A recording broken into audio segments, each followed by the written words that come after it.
we're definitely going to get new people coming through our doors, and they're in need of the Good Shepherd.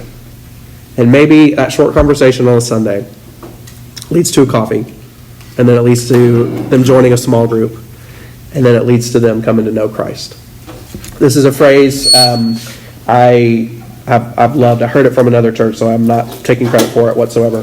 Let me go to the next slide here. There we go. We want to treat everyone like they are the prodigal coming home for the first time. Whether it's someone who has been on our campus since 2015 or is starting to join us in May of 2024. We want to treat everyone like they're the prodigal coming home for the first time. Do y'all remember the story of the prodigal? Just kind of give me like a brief synopsis. Tells his dad, yo, I'm out. Mhm. I want all of the money that you're going to give me now. Goes, wastes it. Decides, hey, I'm living better. I would be living better as a slave underneath my dad than where I'm living now. Yep. Goes back. His dad sees him coming.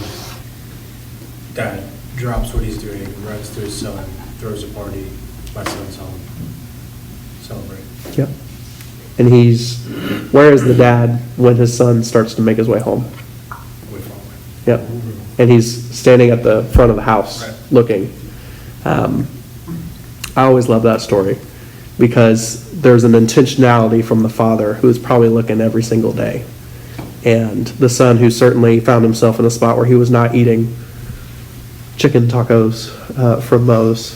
He was finding himself in the worst place. And the reason I would say treat everyone like they're coming home for the first time is because we never know what kind of week people have had. Whether it's, again, someone who's been at the campus since 2015 or it's someone joining in for the first time.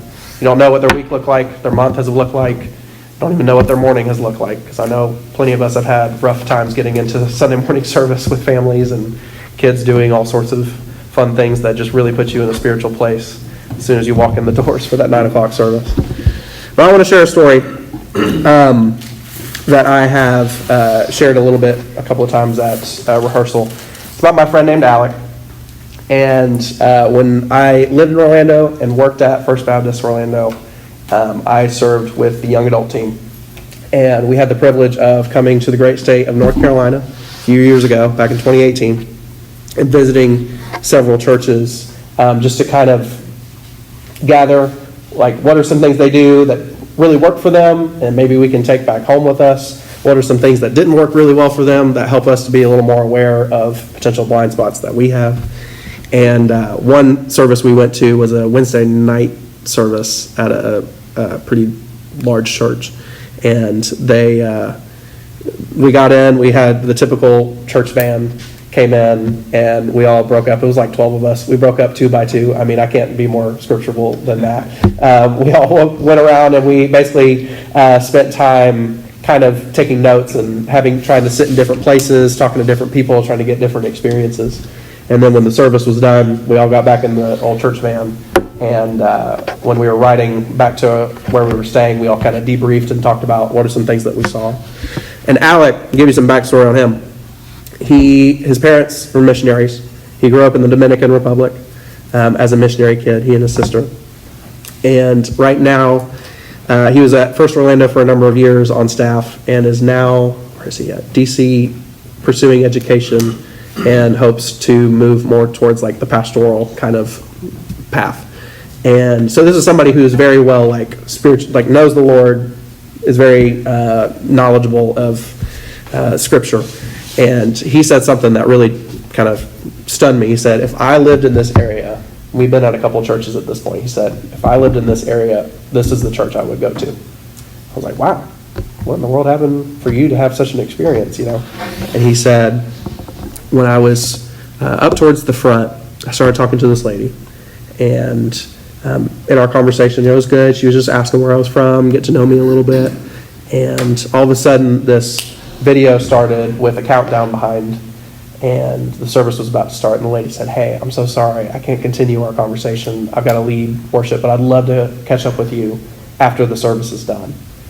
And it just totally hit him oh my gosh, the fact that someone on the platform would be so kind, so welcoming, to, one, step off the platform and talk to people, to really get to know him. For him to say it had such a profound meaning for him, it made me go, okay, what if we as a worship team every time had that same mindset of looking out for those folks? Maybe they're new, maybe they're not, of just being really, really intentional.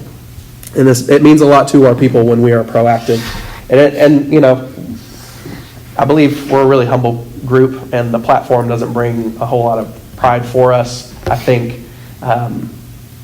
we might forget how much it can mean to someone to see us on the platform, to then come and try to engage and really have a great conversation with them.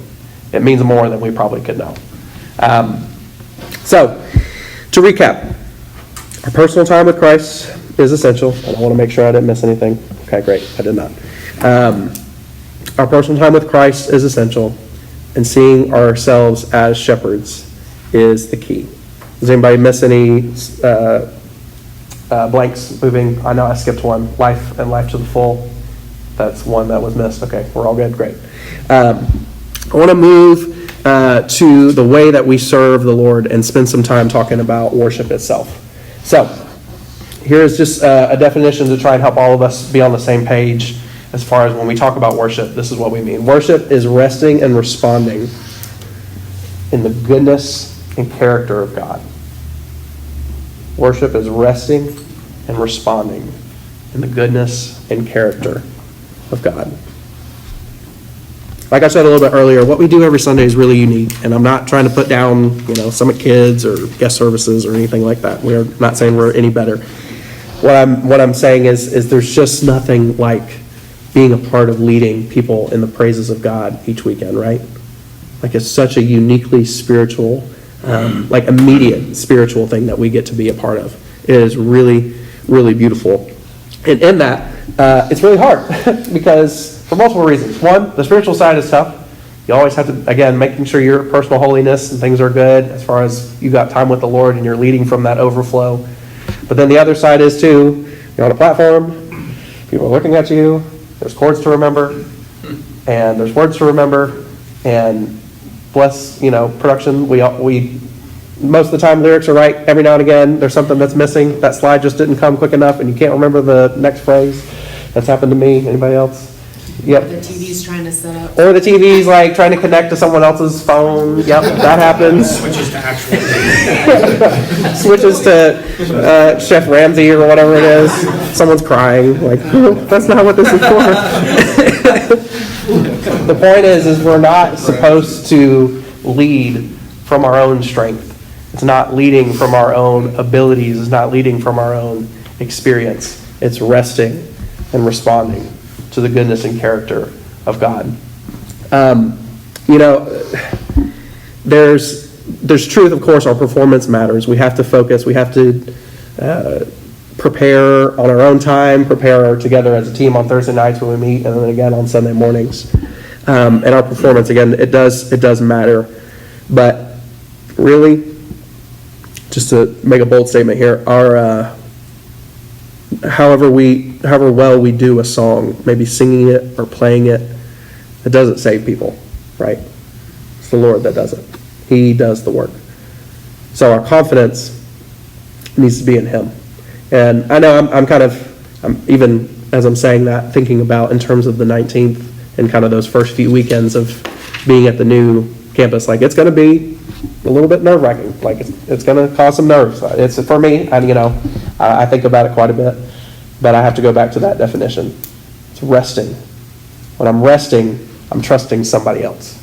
I'm trusting the Lord and His goodness and character. And at worship, we also respond to it. So we're not leaning on our own abilities and our confidence in ourselves. We're putting our confidence in the one who actually does far more than we could ever ask or imagine.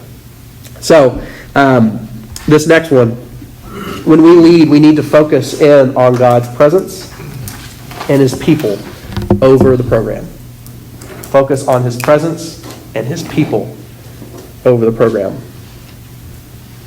Again, this doesn't mean we don't prepare, doesn't mean we don't do our absolute best. It just means we are prioritizing being sensitive to God's Spirit and his people. I think Mike put it really, really well a few weeks ago, and Taylor Lamar's, Jeff, please correct me in the way I say it if it's not as good as he put it. But when we are really resting and we're really trusting and putting our confidence in Christ, I think it really helps make Jesus look even more beautiful to the congregation when they see us, again, resting and responding to his goodness, right? When we are, obviously confident, we practice, we've done our due diligence, but we're also walking onto the platform going, the weight's not on me. It's on him to do the work. It's on his Spirit and his presence. So that's why we have to focus.